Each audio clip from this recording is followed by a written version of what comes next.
નમસ્કાર મિત્રો, પાકિસ્તાનથી એક વિડીયો સામે આવ્યો છે જેમાં આતંકવાદીઓના જનાઝા નીકળી રહ્યા છે।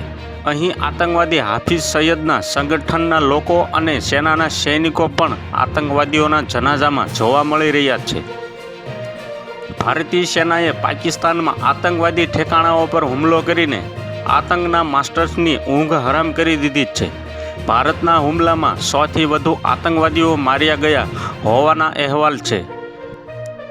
ભારતીય સેનાના આ હુમલાએ માત્ર આતંકવાદી ફેક્ટરીનો નાશ કર્યો નથી, પરંતુ પાકિસ્તાની સેનાને પણ ખુલ્લી પાડી દીધી છે।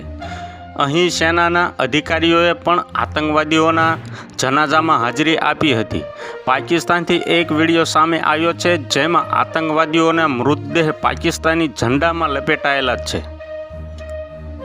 પાકિસ્તાનની સેનાના અધિકારીઓ પણ આતંકવાદીઓને શ્રદ્ધાંજલિ આપવા પહોંચ્યા હતા।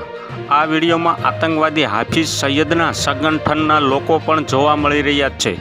હવે ઓપરેશન સિંદૂર દ્વારા તેમના સિંદૂરનો બદલો લેવામાં આવ્યો છે।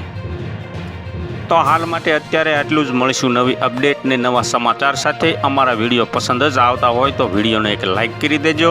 ચેનલમાં નવા હોય તો ચેનલને સબસ્ક્રાઈબ કરી લેજો, જેથી જ તમને આવા નવા વિડીયો દરરોજ જોવા મળે।